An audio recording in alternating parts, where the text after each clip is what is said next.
Courant littéraire dont nous allons vous parler est le surréalisme. Le surréalisme est un mouvement culturel qui a débuté dans les années 1920 et qui est surtout connu pour les œuvres d'art et les écrits faits par les artistes surréalistes. Le surréalisme est issu essentiellement du dadaïsme, un mouvement créé en 1916 par des écrivains et des artistes réunis autour de Tristan Tzara.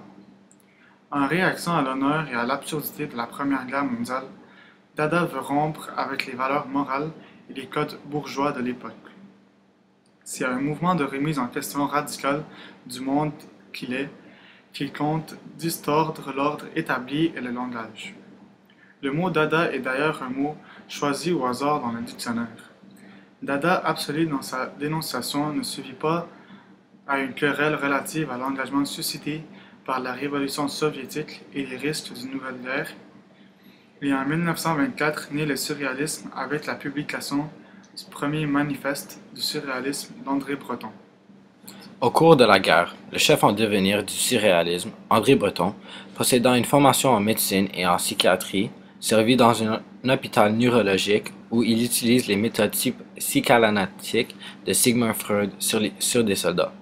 De retour à Paris, Breton se joint aux activités des dadaïstes et inaugure la revue littéraire Littérature avec Louis Aragon et Philippe Soupeau. Il commence à expérimenter avec l'écriture automatique en écrivant spontanément leurs pensées sans aucune censure.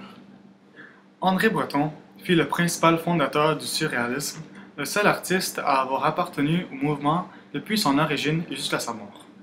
En 1924, c'est lui qui pour la première fois décrit le surréalisme dans le premier manifeste, puis la même année, il contribue à la création du Bureau de la recherche surréaliste. Il fut appelé par ses détracteurs le pape du surréalisme. Cependant, plus que quiconque, il doit être crédité de la fondation du mouvement dont il défendu la cause toute sa vie. Il est l'auteur des manifestes surréalistes, de plusieurs petits volumes de poésie comme Clair de terre en 1923 et Jeune cerisier garanti contre les lièvres en 1946. Le surréalisme est caractérisé par son opposition à toute convention sociale, logique et morale. C'est un mouvement qui prime le rêve, l'instinct, le désir et la révolte. Les caractéristiques des œuvres surréalistes sont principalement la surprise et la juxtaposition inattendue, mais de nombreux artistes et écrivains surréalistes expliquent leur travail comme étant une expression philosophique d'abord et avant tout. André Breton ne pouvait être plus clair en affirmant que le surréalisme était avant tout un mouvement révolutionnaire. Le surréalisme cherche à libérer l'inconscient. Pour ce faire, il utilise les diverses techniques ci-dessous. L'écriture automatique est un mode d'écriture cherchant à échapper aux contraintes de la logique. Elle laisse s'exprimer la voix intérieure inconsciente, dévie l'inconscient de la pensée. Il s'agit d'écrire ce qui vient à l'esprit sans se préoccuper du sens. Par l'écriture automatique, les surréalistes ont voulu donner une voix aux désirs profonds refoulés par la société. L'objet surréaliste ainsi obtenu a d'abord pour effet de déconcerter l'esprit, donc de le mettre en son tort. Peut se produire alors la ressurgence des formes profondes. L'esprit revit avec exaltation la meilleure part de son enfance. On saisit de toute son être la liaison qui unit les objets les plus opposés. L'image surréaliste authentiquement est un symbole. Approfondissant la pensée de Baudelaire, André Breton compare dans Arcane la démarche du surréalisme et celle de l'ésotérisme. Elle offre l'immense intérêt de maintenir à l'état dynamique le système de comparaison, ce champ illimité dont dispose l'homme, qui lui livre les rapports susceptibles de relier les objets en apparence les plus éloignés et lui découvre partiellement le symbolisme universel. Les récits et les analyses de rêves consistent à décrire ces rêves et à trouver le fil conducteur qui, en effet, les relie à la réalité. Des jeux d'écriture collectifs faisant intervenir le hasard sont également pratiqués. Le cadre exquis en est un. Dans ce jeu, tous les participants écrivent tour à tour une partie de phrase sur une feuille sans connaître ce que les personnes précédentes ont marqué.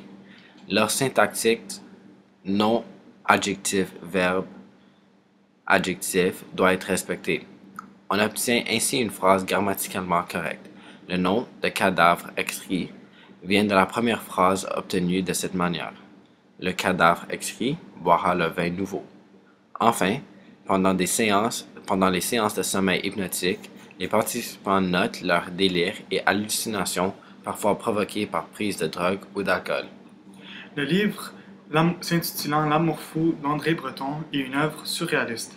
On peut y observer plusieurs caractéristiques qui se relient à ce mouvement littéraire, dont l'écriture automatique et le fait de relier les rêves à la réalité.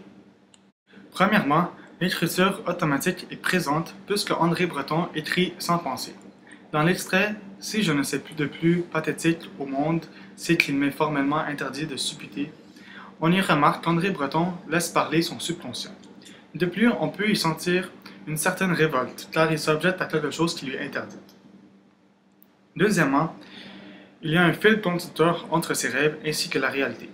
Dans son livre, il relie certains objets qui existent déjà aux objets dont il rêve. Dans l'extrait, cet objet, dans sa matière, dans sa forme, je la prévoyais plus ou moins.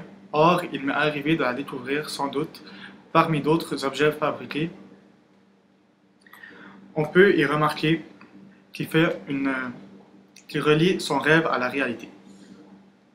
Bref, on peut déduire que cette œuvre appartient au surréalisme puisqu'on y retrouve deux caractéristiques importantes qui sont l'écriture automatique ainsi que le fil conducteur des rêves à la réalité.